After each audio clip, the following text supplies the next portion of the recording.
Executive Officer for Wet Tropics Waterways. And so today I'm going to be giving a bit of an overview of the latest Waterway Health Report Card for the Wet Tropics, which we released on Wednesday this week. Big week for us. So this is a chance for us to talk to Extension Officer networks and the people on the ground who are out there, you know, and so that they've got some of this knowledge and they can know what's happening in the region in terms of waterway health. So I know there are some probably new faces in the room, so I thought it'd be useful to, I guess, go back to basics and talk a little bit about what the regional report cards are before we get started talking about some of this year's results. So the regional report card partnerships are partnerships that are embedded within regional communities, and we work with a whole range of stakeholders to monitor and communicate about waterway health. And so our partners are from all walks of life. They're all levels of government. They are community groups. They're, I guess, the big end of town as well. And they all contribute in different ways. And many of our partners are out there collecting data on the ground, which they then share with us. And we analyze and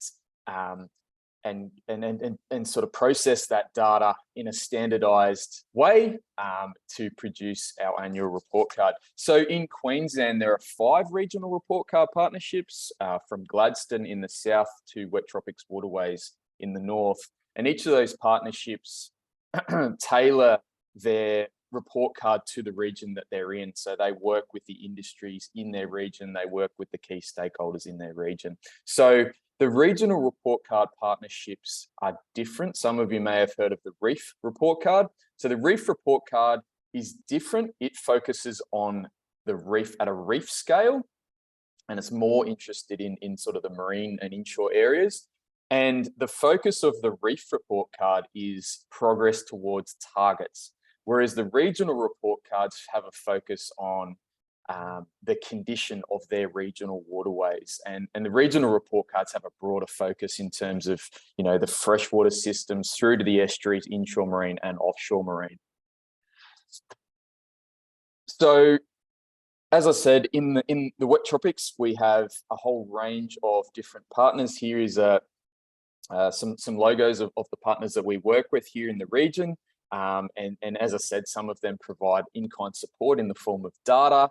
Others provide financial support, and I guess we all come together to work on these report cards and focus on waterway health issues in the region. So the regional report card partnerships don't just focus on the report card side of things. We also have a really big focus on the communication side of things. So obviously there is a lot of science and a lot of work that goes into monitoring our waterways, but sometimes the communication isn't always there to get that knowledge and information back to the community and the people that are on the ground who really need to know this stuff. So one of the things that we do is the Reef and Rivers magazine, which is essentially a lifestyle magazine that blends, I guess, lifestyle, like fishing articles with some, you know, articles about some of the stewardship work that's going on in our region. And it's really a showcase of that stuff that happens in our region to improve the health of our waterways. We also have a podcast, which, if that's more your thing, we talk to a whole range of guests about all things waterways. Some recent episodes we've done talking to people about what happens when pharmaceutical medication makes it into our waterways. There's some really interesting stuff there around the effect of antidepressants on fish, and lots of different topics. So that season 4 of the Reef and Rivers podcast will be coming out over the next few months, episode by episode. And the other thing that we do is we bring people together for regional forums as well. And so each of our forums will have a specific focus. So the last couple we've done have focused on some of the emerging issues in waterway health in our region, and also some of the innovative solutions that we have to address those issues. So before we get stuck into the results from this year's report card, I just wanted to talk about two new indicators that we've developed this year. So the regional report cards have been around for between 6 to 10 years. Some of them are newer than others. And through the years, we've worked to, I guess, build a more complete picture of waterway health. When we started out looking at things like water quality and riparian vegetation and things like that, and we've slowly brought in new streams of data to build a more comprehensive view of what's happening in our waterways. And so in recent times, we've worked with the Cairns and Far North Environment Centre here in Cairns and also Mangrove Watch to develop a mangrove condition indicator. So we've always looked at mangroves, but we've mostly focused on their extent. So we've now got new data from citizen scientists to look at the condition of those mangroves. So that's something that we've built in recent times. And we've also been working with some social scientists at CSIRO to develop a human dimensions indicator or to collect data and information on human dimensions and those social values of our waterways. We all know that our waterways are really central to our lifestyles up here. They're central to our livelihoods and the tourism and all the things that come with it. But it hasn't been quantified well in the past. So we now have some data to I guess quantify the values that we have, the social values that our waterways give us. And I'll talk a little bit about that in a little bit. So in terms of our region, obviously we cover the whole of the Wet Tropics bioregion, but we divide the region up into different reporting zones. So for a start, we have 9 different freshwater basins from the Daintree in the north to the Herbert in the south. We also have 8 estuaries along the coast that we monitor in our reporting zones. We have 4 inshore marine zones, and we also have a single offshore zone. And as I step through the results, we'll go through each of those zones and talk about the results in each of those zones. And it's important to remember, I won't go into too much detail because it really there is a lot of detail that we could go into, but we'll try and keep it high level for today. And I'll provide some resources at the end for those that really want to dig down into the data. But in each reporting zone, we're looking at different things, different indicators. So in the freshwater basins, we're looking at things like freshwater fish communities, water quality, like flow indicators, things like that. But then when we're looking at things like the inshore marine zones, we start to look at coral data, we look at seagrass data, and of course still water quality there. So depending on the region or the zone that we're talking about, we're looking at different indicators. So here we go. Let's look at the overall results from this year. So rainfall in the region overall was generally above average, but it was still within the average range that we would expect for the wet tropics. The standout though was the Herbert, which did have a wetter than average year. Across most of the basins, the freshwater basins we're talking here, we saw higher than average discharge. The only exception to that was, I guess, the Barron. And there's some reasons behind that. I guess we had a particularly dry year, and obviously with Tinaroo and the upper catchment, that sort of captures some of that water. So lower discharge in the Barron. The sea surface temperatures in the region were above average for the year, but slightly below the previous year. And in terms of the grades overall, they ranged from moderate to very good. So we'll get into the details of that in a second. Okay, so now we're talking about the 9 freshwater basins that we looked at earlier in the map. So most of our basins were graded as a B, except for the Barron, which was graded as a C, and the Daintree was graded as an A.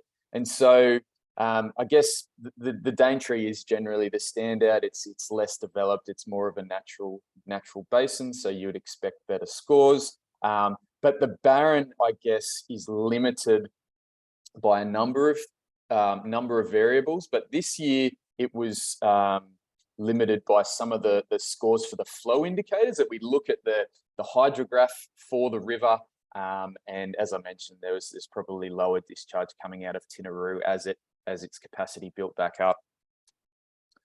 So if we look at some of the nutrient scores and water quality scores for the basins, we found that dissolved inorganic nitrogen was the poorest scoring indicator, again, for water quality across the basins. And so if you can see here in this red box that these cells here are color coded. So the dark green is very good, the lighter green is good, the yellow is moderate, and the orange is poor. And you can see there that there's quite a few moderates and poor scores there for DIN. And unfortunately, that's fairly standard for those DIN scores. And generally, some of those high readings for DIN occurred during the low flow periods when there's less dilution from the rivers. We also found some pretty poor scores for pesticides in the Murray. So the Murray had the lowest water quality scores, but that was particularly driven by some of those values. So all other basins that were monitored for pesticides had a low or very low risk, but the Murray catchment is unique in that it's actually quite a small catchment. It has a fairly low discharge, and it has a really high proportion of agricultural land use in that catchment. So even though you can see here that all the other basins that we have pesticide data for were either good or very good, it's that the Murray there's a few features of that catchment that mean that pesticide risk is quite high in the catchment. Okay, now let's have a look at estuaries. Again, we have 8 estuaries that we monitor down the coastline. So all of the estuaries were graded as a B this year, including the Barren, which is good news because it improved from a C last year. And as I mentioned, that was driven by an improvement in chlorophyll A. So chlorophyll A is a measure of how much algae is in the water, which, algal blooms, phytoplankton, things like that are driven by excess nutrients in the water. So there was a drop in nutrient levels coming through the Barren, which resulted in an improvement in condition of the estuary, which is good news. As I mentioned, we also have a new indicator this year that looks at mangrove condition or mangrove habitat. So here in this table, what we're looking at is this red box here. We collected, well, when I say we, it was our partners at CAFNEC and also Mangrove Watch, who were the ones out there on the ground collecting this data and sharing it with us. If we look at the red box, you can see here we only have data for 5 of the 8 estuaries at this stage. We will get the data for the following 3 later in this year. But as you can see there, most of the mangroves are in pretty good condition, so rated as a good or very good in the case of the Daintree.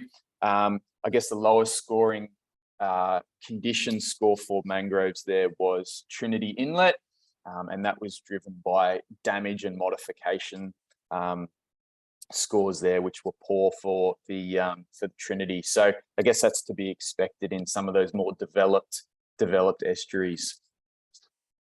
And then, as I mentioned, we also look at seagrass in estuaries. There's the estuarine seagrass, and there's also the inshore marine seagrass. We split them out to make things a little bit simpler. So the estuarine seagrass declined since the previous year, and that includes meadows in the Moresby estuary and also Trinity Inlet. So now on to inshore marine. So overall, all inshore marine zones declined. So when we talk about scores, we talk about overall grades, and they're the A's, B's, C's. But below those grades, we have a lower level of the scores that are I guess, calculated to sort of added together to create that high level score that we all talk about. So as I said, even though the grades didn't change, there was a decline in some of the scores. So there were moderate scores for all inshore zones except for the central zone, which encompasses just south of Cairns there. So we also found that the nutrient scores were driving the decline in some of those inshore zones, particularly in the central and south zones where nutrients scored are poor. So for those central and south zones, the highest concentrations of nutrients and total suspended solids and chlorophyll A all were found to occur at the river mouths, and they're all sort of concentrated around there. If we look at the inshore coral, that was actually mostly stable. There were only really slight changes in inshore coral condition. Some of those scores were limited by higher rates of macroalgae cover, which is one of the factors that we look at, and also less juvenile coral recruitment for those areas. And so for seagrass in the inshore marine areas, the overall trend was quite positive. So some of the meadows at Green Island and in Cairns Harbour also increased. And there's a site that gets monitored at Mission Bay near Hinchinbrook, and the cover of that meadow increased to 100%. So that's really good news. But some of the sites around the Low Isles and Dunk Island definitely have some room for improvement there. But as I've discussed previously, well, that's to be expected. When it comes to seagrass meadows, they have these natural cycles where they, I guess, wax and wane and almost boom and bust, in response to environmental variables, particularly things like cyclones and floods that can really knock them around. Okay, and our final zone is the offshore zone. So it's our largest zone. It covers the biggest area.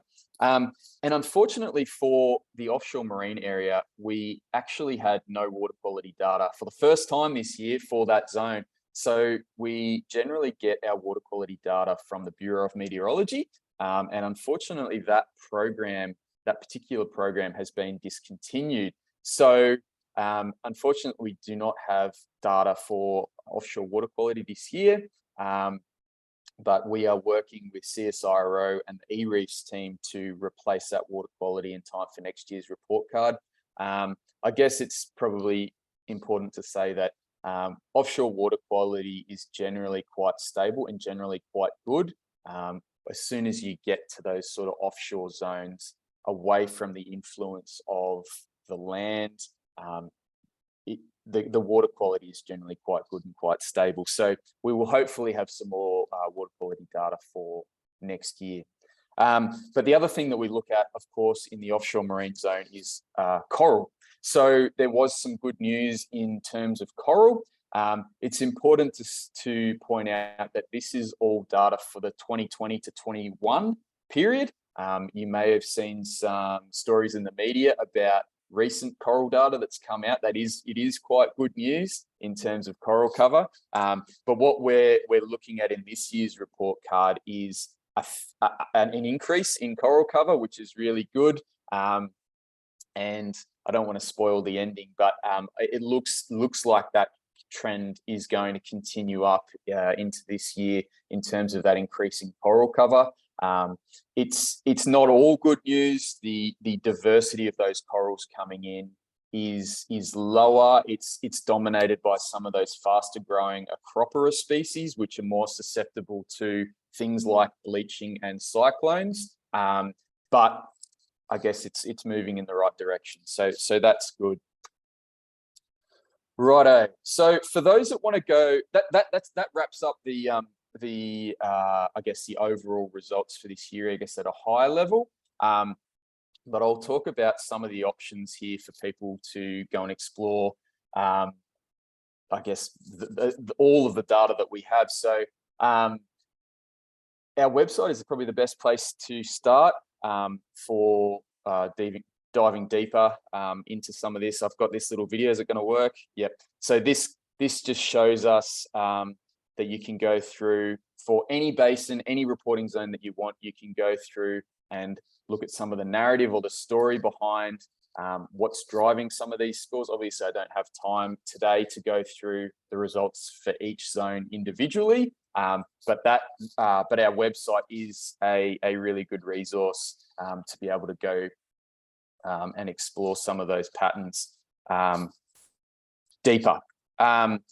And that's the QR code there, wettropicswaterways.org.au for those that want to dive deeper into it. There's also a link there for the 130-page technical report. If there is anyone that's really, really keen, other than Richard, that's what he likes to read.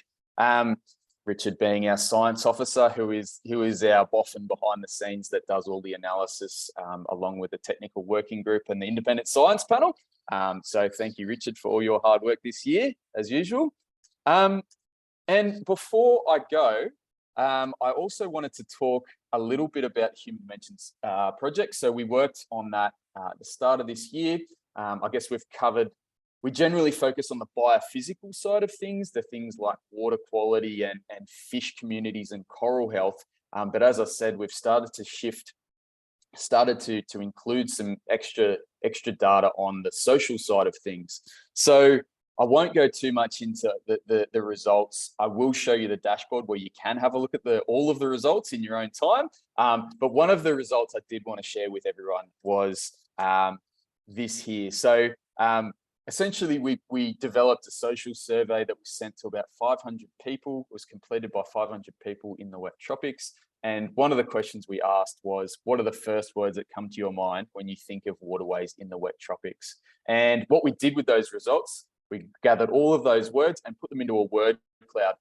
And for those that know about word clouds, the bigger the word, the more responses it represents. And I'm wondering whether I'd like everyone here to think about what the first words are that come to your mind when you think of wet tropics and compare it to the results we have here. So I'll show you what the results are. And strangely, funnily enough, the most common response that we had from 500 residents that live in the wet tropics was crocodiles. So that took us a little bit by surprise, but it is an interesting result. And it's actually quite a neat snapshot of sentiment about our waterways in the region. And we'd expect that to change in response to things like coral bleaching events or floods or cyclones. So yeah, as I said, we do have a dashboard that our colleagues at CSIRO have developed. It's a really interesting resource. It's a really handy thing to go into if you're interested in some of the perceptions around waterways. We had some really interesting results around what people think are the most the waterways in the poorest condition, whether or not they trust information from management institutions and government. Anyway, you can go and explore all of that information at that dashboard there. And you can also have a look at it for the other 4 regions and compare it. There are some really interesting differences between regions, but I can talk about that another time. But for now, I guess I wanted to acknowledge our partners again. Thank you to them. They make everything possible. And now I guess we have some time for questions. So I guess, Elaine, we can either have the chat open, or people can just turn their mics and cameras on to ask some questions if they'd like. Yeah, I'd do the latter. I'll put your hand up and Okay. And ask away. Just got to figure out how to stop sharing my screen. Oh, there we are.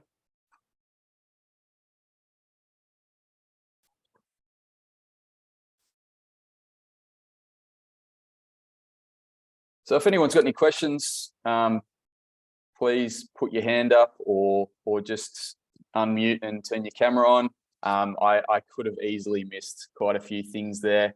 As I said, that there is a website there with all of this information in it, and you can step through each of the regions that you might be interested in, each of the zones, and get lost in a in a world of data. There's plenty there to digest. But if anyone has any particular questions, I'm more than happy to answer them now. We also have Richard on the line. As I said, he's the guy for all of our technical questions as well, behind the scenes and the analysis. So don't hold back on the tough questions either.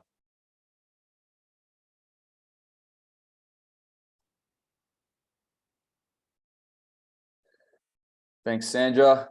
The other thing is, if anyone's got any other questions, feel free to send me an email. My email is just james.donaldson@terrain.org.au. Otherwise, you can get in touch with us through the website and send us an email that way.